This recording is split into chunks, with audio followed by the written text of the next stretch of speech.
Hello everyone and welcome to the GG Gamer again. I wanted to do another video today about one of my favourite games on Steam.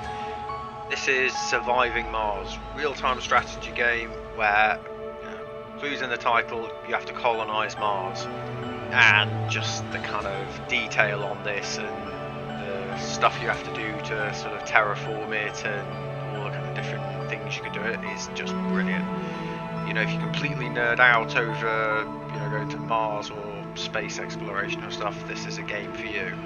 Funding received. I thought I'd give just a quick overview of this game, what it's all about, how you play it, and what I like most about it. So let's just jump in. So you start off in sort of like a randomized map like this. For some reason mine had a massive great big valley in it, which proved to be a bit difficult at the beginning. But scattered throughout the map, you have different resources and different areas better to build in than others. You sort of dictated where you go a bit by the resources that are there.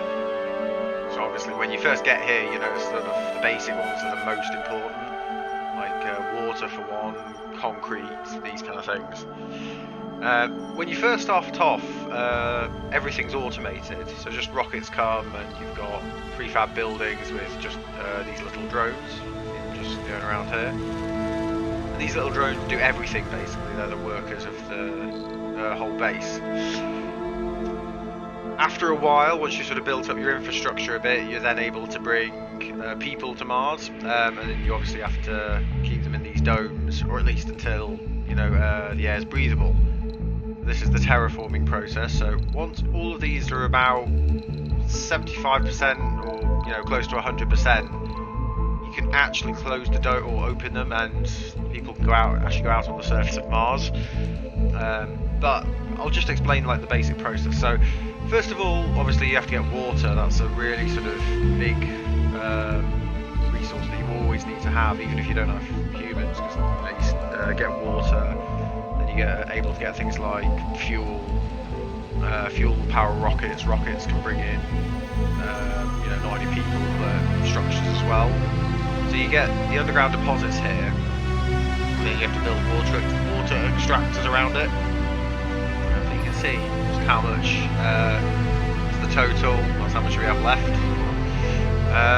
Also store water, but like I said, it mainly does things like fuel and terraforming. So if I go here, all these pipes are interconnected, by the way, they run everywhere.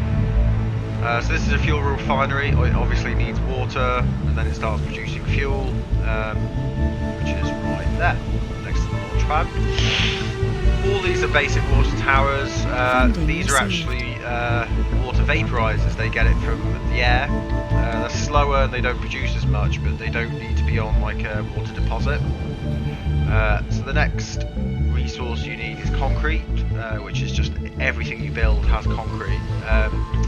It's normally sort of little rotational things, a bit like this. This is like the end game one, where you just get an infinite supply with this one, but it digs it out of the ground basically, and this is the concrete, which is basically the building blocks of everything. The next thing water goes into is these sort of lakes. So if you look up here, it's part of your terraforming process. So the more water you have, the more evaporates into the atmosphere, the more habitable your planet becomes. Obviously also you need it for the domes as well, because they're also producing oxygen takes water. So if I go to the oxygen production, so there's some others, but these oxygen produced 57, but it needs water. Auto saves, thank you very much. The next resource you'll probably have to start getting is something like metals or rare metals. Rare metals, you mine them and sell them back to Earth, and that's how you make one stream of making money. Metals obviously go into building a bit more complex buildings and machines. But for the metals and rare metals you need colonists then, so your infrastructure needs to be big enough to support humans on Mars. Going back to the terraforming bit, these sort of buildings, they increase the temperature of the planet, this one. and also if they're burning things like these are, they'll go towards an atmosphere, which is just completely at odds with what's happening on our planet, really. The other major consideration is power, obviously. So I've created some sort of fusion artificial sun type device slash sci-fi explanation thing. And this basically, 1,000 power, put loads of solar panels around it. These are all storage banks. They obviously store the power for when you don't need it, but sometimes you'll have a blackout or a storm or a disaster or something, and it can knock your whole power grid out, so you need kind of like a decent backup. So if I go up here, I have stored power for 23 hours, which isn't that good to be honest, but I've just noticed it's dipped. So either the solar panels aren't working as well, or some of these wind turbines aren't going as much as they should. I also have a nuclear reactor, but that is powered by colonists. So that doesn't produce as much, but it's a good staple. Just to the sort of like the colonists now moving to Mars, so obviously you need to ship them in and they need to go into these domes, but then there's a whole host of other things you've got to think about, so this is the first one I built. So obviously first thing you need to think about their living arrangements, so where they're actually going to live. I'll build these. You also need to think about, can they give birth while in this dome? Do they work in this one or another, or services? So if you've got more than one, you can connect them all, and they can go into different domes for either their jobs or services like entertainment and things like that. Gym, you also need to make sure they have these kind of recreational things.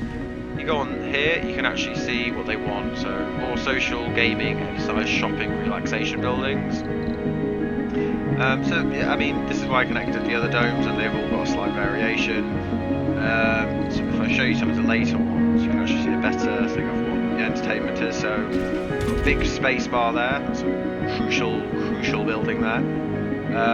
You've got a Logie amusement park. I mean, it seems a bit like a child's thing, but there you go.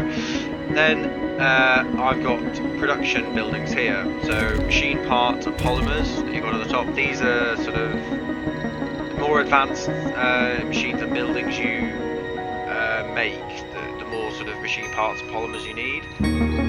Infirmaries, and then if you do increase the population in your domes, you need to think about schools, nurseries, playground, that kind of thing. Little infirmary there, and I think that's a security station. A bit more of the entertainment here, so I've got a VR suite here. Research complete. Yeah, VR workshop. This one is a university, so you can go right from sort of nursery to university and educate your colonists. These are the later ones, obviously, that I've built. They all have similar sort of buildings. You can also put, hang on, this is part of the story, so apologies if someone hasn't played it. I think, yeah, use drones to drill it, place fields, detonate it. I can afford to risk some drones. So the buildings vary a bit. I mean, this one's got a TV studio in it, and then there's an amphitheatre and things like this.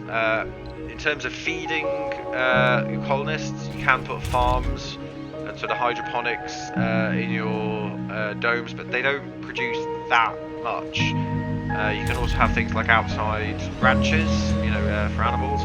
But then once you're terraformed a bit, you can unlock these huge farms like this, which you can grow crops on. So I think I've got wheat, clover crops, and leafy crops. You can also do seeds. So seeds is actually a resource up there. So seeds are actually used for planting these sort of crops at the farm.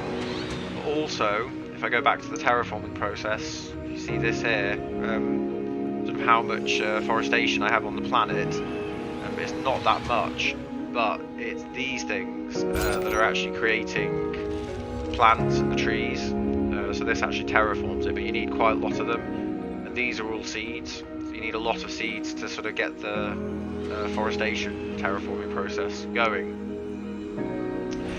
You Your colonists also have, you know, mood swings and, you know, bad days and good days and that kind of thing. So you need to sort of also make sure that they're sort of cared for. So the infirmaries, you can upgrade them later on, and they have, you know, sort of mental health support and, you know, different attributes you want the children to sort of grow up with in your universities and that kind of thing. And you can also cheat it just a little bit, you know, with this thing, which is kind of one of the wonders you unlock, and then it's sort of, I think it's behavioural shaping.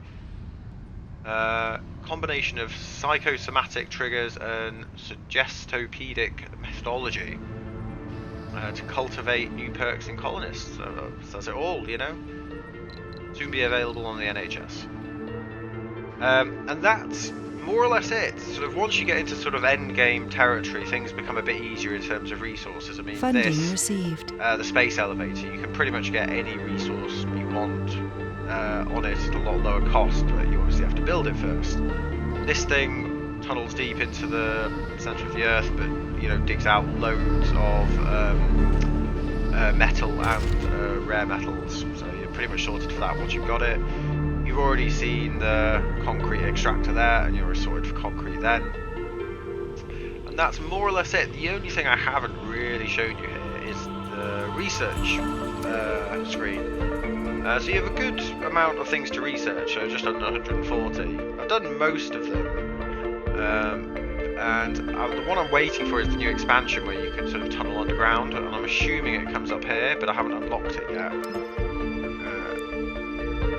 See, I've unlocked most things. Research and that complete. is more or less it. I hope you liked the video.